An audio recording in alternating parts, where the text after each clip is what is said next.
bright and early today.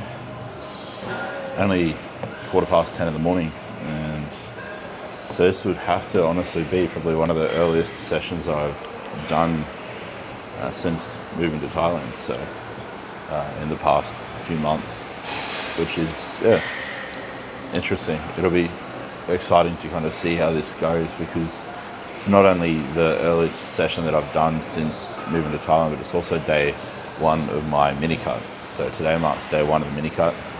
I got the feedback, the response from my coach to my check-in this week last night. I watched it, and so yeah, I'm just starting the mini cut today. It's weird though, it's weird to think that a mini cut or an aggressive deficit for me is 4,000 calories a day, but that's what we're starting the mini cut at, so it doesn't really feel like a cut, to be honest. I was expecting us to just basically drop the hammer, which I personally prefer doing, to be completely fair. I would have rather just drop straight to like 2,500 or 3,000 calories a day and just get more off. But I mean, I understand the rationale behind this slower approach. And in all fairness, it's not really a slow approach. It's just because my caloric needs are so damn fucking high. If like I would say eating a maintenance calorie intake of like 3,500, it would be the equivalent of dropping to like 2,500, 2,200 straight away. So it's understandable, like the degree of the calorie decrease that he's made. So yeah, I'm just gonna trust the process and stick to it, because that's what you got to do with your coach. Even though I myself am a coach, the whole point and part of having a coach is you listen to them, you do what they ask you to do. So that's what I'll be doing. But I'm training back in rear delts today. Then tomorrow it will be arms, I believe, yeah. And then I think I'll give legs a crack after that. So I'll do like that, like I said, that leg session after my first rotation of chest side delts, back rear delts and arms, and then I'll do my second rotation of that after the leg day on Thursday. So yeah, Tuesday today, week 22 of the bulk, but it's just obviously it's a mini cut. I'm still considering it part of the bulk though, because I'm not stopping the bulk. I'm just having a momentary kind of like reset phase. So the plan of action is basically a 4-week mini cut, give or take another week, and then basically dive into a deload week at maintenance calories, and then after that into the next push-up phase. So maintenance calories probably going to be like after the mini cut, because I'll be a few kilo lighter, probably around like 4,700 a day, so still relatively high. And then it'll be after a week at that, pushing up to whatever is necessary, and that'll be governed by like what my metrics are doing at that week, deload week with maintenance calories. Because if, say for example, I start to gain a little bit of weight in that deload week, then that goes to show that we overshot or overestimated my maintenance calorie requirements a little bit, in which case we will take more of a conservative jump the following week, or maybe no jump at all, to start the push-up phase. And then when weight plateaus, provided body composition's in a good place, escalate calories then. That's the big thing with calories and nutrition. Like, people just expect, or it's almost like people feel like they're entitled to getting a calorie increase in a build-up phase or a push-up phase because they're not dieting, and you really aren't. Like, your body, your biofeedback is what dictates whether or not you are entitled to a food increase. Just because you feel like one, just because you're hungry, just because you think the increased appetite is your metabolism firing, it's not. I hate to break it to you. I have a lot of clients who have ferocious appetites in their growing phases, building phases, and if I were to just give them food when they felt hungry, they would be fat fucks within like 6 weeks. And that's the reality of it for a lot of people. I mean, there's a big part of the reason why we have such an obesity epidemic on our hands is the disconnect between people's appetite regulation and their caloric needs or their caloric expenditure. So like, people, there's obviously hard gainers and easy gainers, and easy gainers are people that gain fat easy, for example, are basically people who are just genetically predisposed or have a propensity, like a higher likelihood of having an appetite level that exceeds or overshoots their caloric needs and caloric requirements for whatever phase they're in, whether it's a dieting phase, maintenance phase, or a growing phase. People who are typically struggling with their weight and struggle to not gain body fat generally just have a higher baseline appetite in relation to their like food or calorie requirements. Then hard gainers are the opposite. They tend to have such a disinterest in eating or such a low appetite relative to their calorie needs that they struggle to gain weight of any sort, whether it be muscle, fat, or water retention. And this can definitely change throughout your life. Like, it's very common, you see people who are typically hard gainers growing up become easy gainers or struggle to get that stubborn fat off. And a lot of that's just through this perpetual, I suppose, lifestyle changes, like undesirable lifestyle changes, like people who just become super sedentary. Because typically a lot of hard gainers are, I suppose, younger people who are very physically active, do a lot of sports, or just forget to eat. And then as they get older, as stress piles up, lifestyle factors change, they can become stress eaters. They might potentially be a lot more sedentary, and then they can kind of shift the pendulum, and they can over time eventually become somebody who struggles with weight gain essentially. And the opposite's true. Sometimes people who struggled with weight as a kid become very active on average, have a very high baseline level of activity as they get older, whether that sometimes that's intentional, sometimes it's done unintentionally, and as a result they end up becoming a hard gainer. They can stay quite lean year round. And the thing is, like, a lot of the stuff that influences whether you struggle to gain weight or like struggle to stay lean it is, I suppose, determined by ongoing lifestyle factors. Like, if you stay very lean and very active for a long period of time, you almost kind of, I don't want to say program, but you kind of do in a sense, you program your body, the physiology of your genetic makeup to kind of maintain a leaner body composition. You almost program your body to perceive a leaner body composition as normal, and therefore it does become harder for you to gain body fat. And the opposite's true as well. If you spend, say, several years being overweight, which is what a lot of people who struggle to lose weight do, they get fat and they stay fat for years on end, you basically program your body in a sense to hold on to a lot of that fat, and it's very difficult. You have to dig very hard and push very aggressively to get that fat tissue off.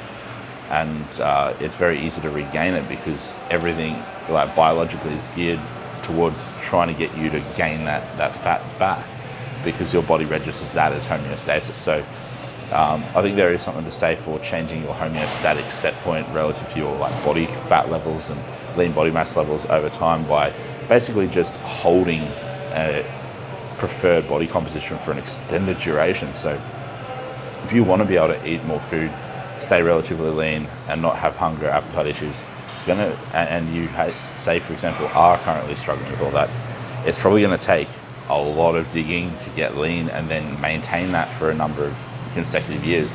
If you do that, you'll find that your appetite will subside, general activity is probably going to be a bit higher, nutrient partitioning, insulin sensitivity are all going to be upregulated and improved, and you're going to be able to basically be a better functioning machine, essentially, for lack of a better term. And you will struggle to gain body fat. You won't gain it as easily as you used to. You won't struggle as much with appetite control. All these sort of things will be in your favor, but it's going to take years of slogging to get there. Same thing for hard gainers. You can overcome your hard gainer genetics or your genetic predisposition of not being able to eat a lot of food, not being able to gain weight and build muscle by just learning and training yourself to eat more food. Slowly, progressively overloading and pushing through that appetite. Because at the end of the day, you can train yourself to eat more or eat less and gain weight or keep weight off. It's a process. Anyway, that's a long ramble. I think it's like nearly 10 minutes already. So if you got through that all, I appreciate it, guys. But I'm going to mix up my EAAs and get my ass into the gym and haul some weight. But yeah, first day of the mini cut. Already, even though I didn't really adhere to my macros yesterday because I got my check-in when I was getting ready to eat my last meal for the day, I reduced the quantity of my last meal, and I've already dropped to like nearly 1 kilo overnight just from eating, I think, like 100 carbs less or something like that. So yeah, as you can see, I do drop weight relatively easy. Has it always been that way? Not necessarily. Have I had to work hard to get to that point? Yeah, I think I have. But now, because I've dug so lean in my last contest, my body just kind of does prefer to be a little bit leaner. And because I've been bodybuilding and I suppose conscious of my body composition for a number of years now, it's easier for me to maintain this. But yeah, that's that. Time to get this show on the road. I'll see you guys in the gym. So to start off, got the cable pullovers. Now, I think that a lot of people really mess up when it comes to these pullovers is where they set the actual cable height. So if you're wanting to maintain tension on the actual lats through as much of the movement as possible, you don't want to set it too low, because what happens is when your arms, like your arm and your shoulder joint are all in alignment with the actual cable itself, you've got no tension on the actual muscle that you're trying to train. So you always want that to be set higher than your finishing position, basically. Like if your arms finish here, you want to have the cable pulley set higher than here, basically. Because if your arms are finishing here and you've got like the cable pulley basically within alignment of your entire arm to your shoulder joint, you're going to lose all tension. So to make sure that the lats are always opposing some sort of force, have it set a bit higher and you're going to get a lot more out of the actual movement then. More mechanical tension, more muscle growth. But I did already do a warm-up, so I'm going to bump it up to the working weight and smash out 2 sets of these.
So do 1 rep PB on that. I'll aim for just to match the second set from last week, which was 15 reps. If I can go 16, I will. Getting a pretty good pump today too, surprising, given that it's the first day of the mini cut and I've had a lot less food before training today. So yeah, it'd be cool to see how good the pumps are after this mini cut, that's for sure, when I'm extra insulin sensitive.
Now, given the fact that I'm already warm, I don't have to do a warm-up set on this.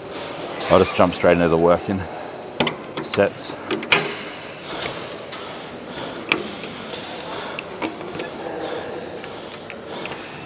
So 170 pounds, same as last week. So I believe I only got like 11 reps and the rep range is 10 to 15 each side. So plenty of runway at this weight. I probably won't need to increase this weight for a solid 2 months at the rate back movements have been progressing lately, which is very, very slow, almost non-existent. But my back's still growing, so just because the weight's not increasing over time doesn't necessarily mean you're not building tissue. Like, if it's providing adequate stimulus, if you're getting close enough to failure within the prescribed rep range at the same weight for 1 to 2 months, you're still going to be building muscle. You don't have to be increasing weight every week or every other week, but every couple of months you probably want to see that weight slowly increasing, like incrementally. If not, you're probably super fatigued, you probably need a deload. But 95% of people who are going to be watching this probably don't need a deload, because the majority of people, from what I see in gyms, don't train hard enough to warrant having a deload. And that's just that's another discussion or another topic for another video. But yeah.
One thing I've noticed in my check-in photos, it's a combination of being tight but also just being slightly underdeveloped on the left side, is the lat of my left side of my back is a little bit less muscular than the right one. So I need to really start putting more of a conscious effort into feeling it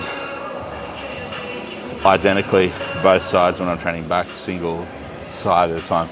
It's like when I do my weaker side, funnily enough, my bigger side is my weaker side. When I do my right side, I need to pay attention to how that tension feels throughout the entire movement in my back, and then I need to try replicate that feeling as much as possible in the left side. And that's honestly what I think plays a bigger role in fixing a muscular imbalance than actually just moving the same weight per se. Like, just doing more volume with your weaker side or doing more reps or more weight, it means jack shit if you're actually not training that muscle effectively. It's the same way as like someone's progressively overloading an exercise and increasing the weight or doing more reps or more sets, but their execution is getting shitter every time that they make one of those increases, then they're not progressing. Same thing with fixing an imbalance. Just because you're increasing the weight on that weaker side or just because you're doing more reps or more sets doesn't mean you're actually fixing or rectifying that imbalance. You could be making it worse or ensuring that it sticks around if you're not focusing on quality of execution as well, and actually aiming to feel the exact same sensation on that weaker side as you do on that stronger side. So really focus on honing on that as well, just as much as you do on trying to escalate the volume or the weight, and I can assure you you're going to see far better results. But I need to put more effort into those next 2 sets on this that I have, because that first set was a little bit dismal on that side. I felt like I lacked a little bit of tension, so I need to try to generate a little bit more tension on that weaker side, and that'll be sweet.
That's better.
Same weight as 2 weeks ago when I did it last, 45s.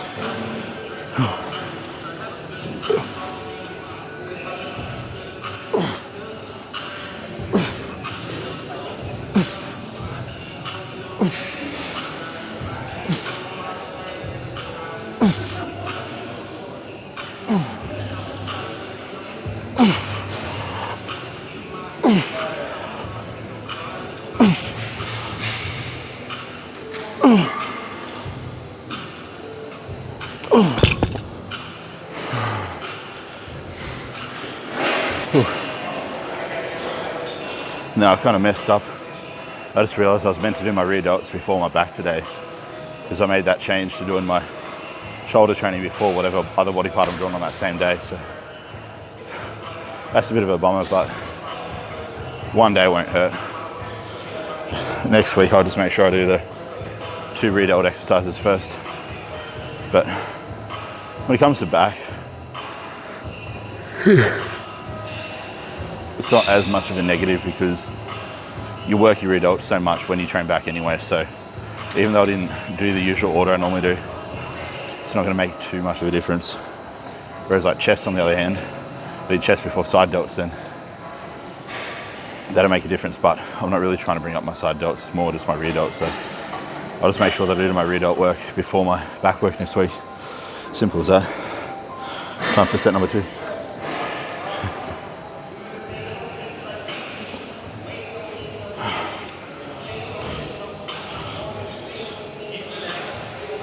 Oh, you're good. You're good. Yeah.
Whoa, look out, I'm getting creative with all the camera angles and shit. I don't think I've done this angle on this machine before, but gives you a better view, I guess, of what I'm actually doing.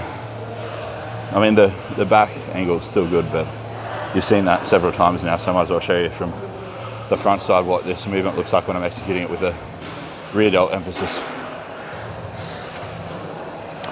Same weight as last week, 120 pound. And when it comes to the way I execute it, I'm really thinking about pulling the arms apart, so like the elbows that way, not necessarily back. Like they do come back obviously because it's a row, like no shit, Sherlock. But the rear delt, the action of the rear delt isn't to retract the scapula, it's to basically, I guess you say, abduct the arm in this kind of a plane. So you want to really emphasize the outward action, if that makes sense. I just got distracted then. A friend of mine's walking into the gym. I'll have to say hello when he gets in here. He's from Australia, so yeah. But damn, it's quite bright. I'll have to turn the exposure down in the next set. But yeah, hopefully the yellow shirt doesn't blind you with the amount of exposure I've set to the camera right now. First set.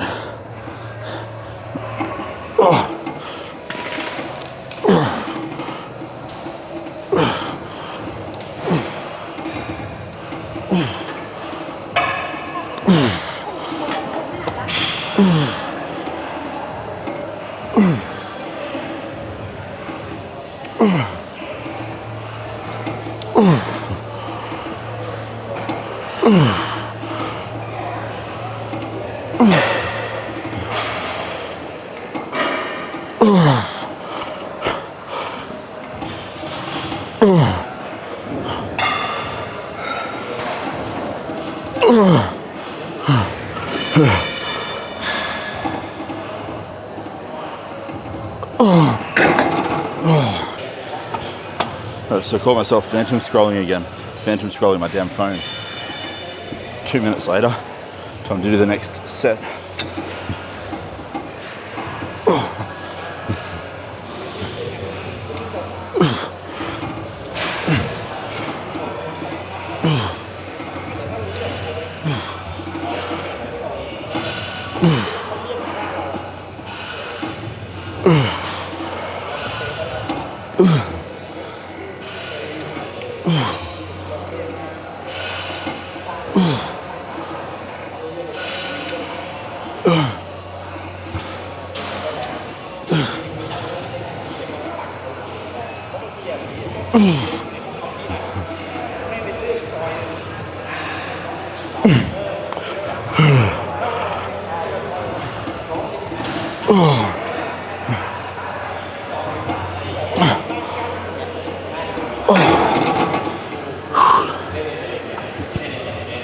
Final set.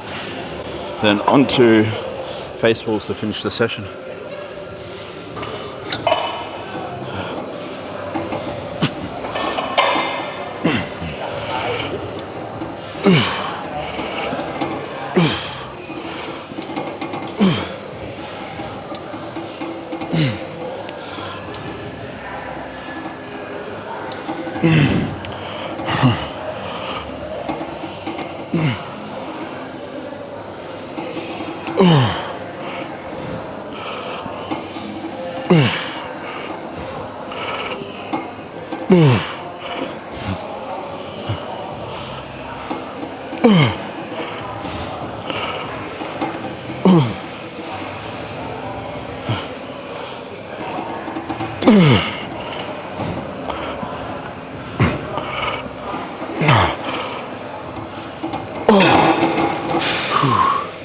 God, probably noticed that I'm not quite rowing back as far as I could, and that's deliberate, that's not unintentional. That's to keep the upper back out of it a little bit more and try place more of the focus or the emphasis on the rear delts.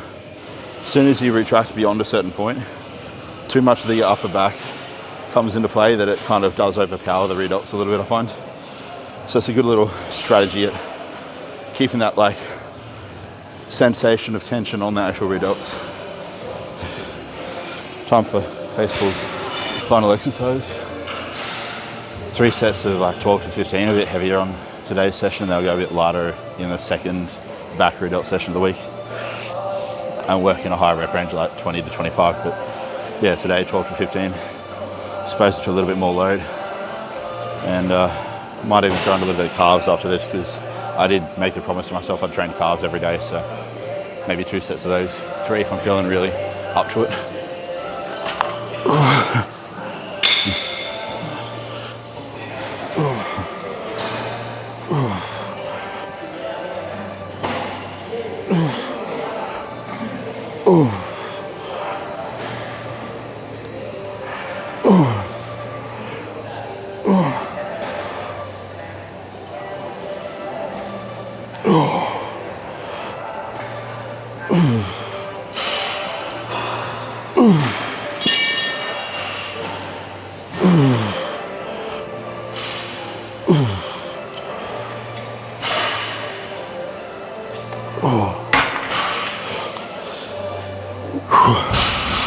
Again, I'm not coming all the way down. I want to try reduce the amount that my upper back, fuck, I can't even speak. Reduce the amount that my upper back contributes to the movement. Place more priority on the rear delt. So shortening the range of motion will allow you to do that, staying more in that stretched or that lengthened portion of the rep.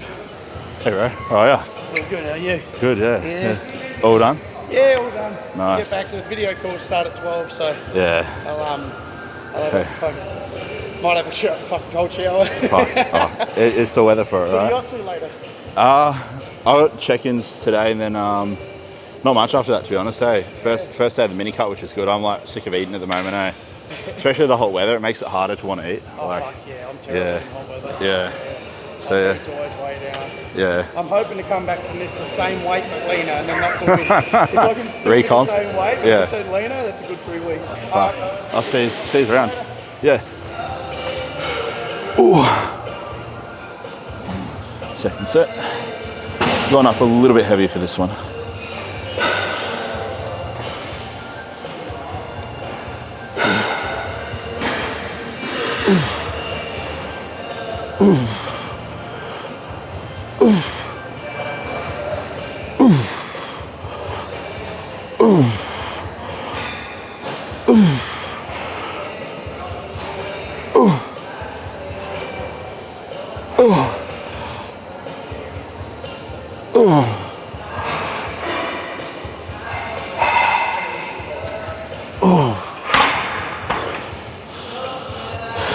I think I had more in the tank, but I'll see. I'll find out on the next set. I think I played that one a little bit too conservative, so I'll try to go a little bit harder on the next one.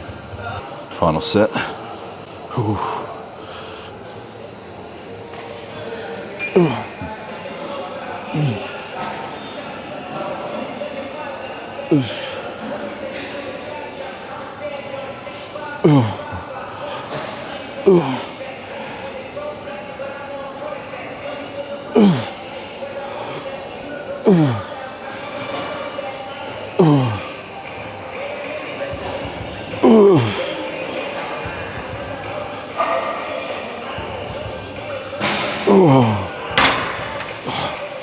No, I pretty much went as hard as I could go on that last set before. So that was a bit of a shit 14th rep. Yeah, on the carbs now. So I did lower reps yesterday. I'll do higher reps today, like 15 to 25. Or I should say 15 to 20, which is slightly less load.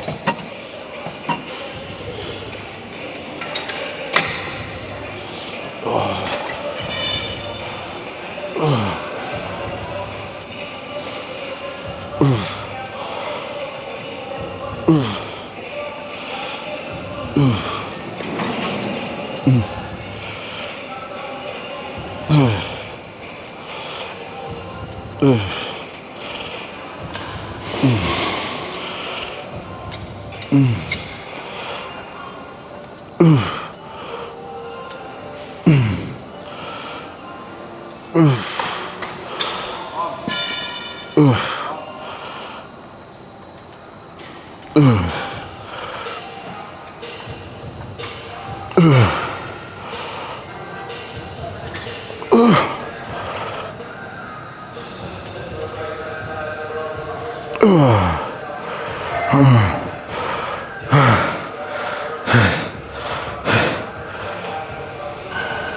god damn it. Oh. So just a loaded stretch at the end of each set, because I'm only doing 2 sets. Might as well make them as intense as possible. Really maximize that stretch mediated hypertrophy. So 15 to 20 reps, followed by a loaded stretch at the end until failure essentially, or until I can no longer really bear it, like until it's a 8, 9 out of 10 discomfort. And you'll notice too, normally I have my knees fully locked out and I advocate doing that and emphasize the importance of it, but because of that ingrown here that I got surgically removed, just to avoid placing pressure on that part of my leg, I'm just keeping my knees slightly bent so they're not pressing into the actual edge of the seat pad, because I don't want to aggravate that unnecessarily. It's hard enough, obviously, it healing on its own, let alone subjecting it to force and some sort of like low-level trauma. So I'm just keeping the knees slightly soft, but still stiff, to try limit as much movement as possible at the knee joint. So I'm just maximizing and isolating movement at the ankle joint. But yeah, perfect world, perfect scenario. I would be keeping those knees fully extended and locked out, but I just can't do that in a minute. So doing the next best thing. One more set of these and then it's time to head home. Got boatload of check-ins to do. Tuesday's one of my busiest days. And then after check-ins, I had to finish writing an article. I did make a reel for a yogurt company that sent out a Greek yogurt for me to try it. And yeah, that's what's on the agenda. I'll be honest in the reel too. If it's crap, I'll mention it. But yeah, got to make a reel and just yeah, post that.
Could not hold that stretch for long. God, that was awful painful.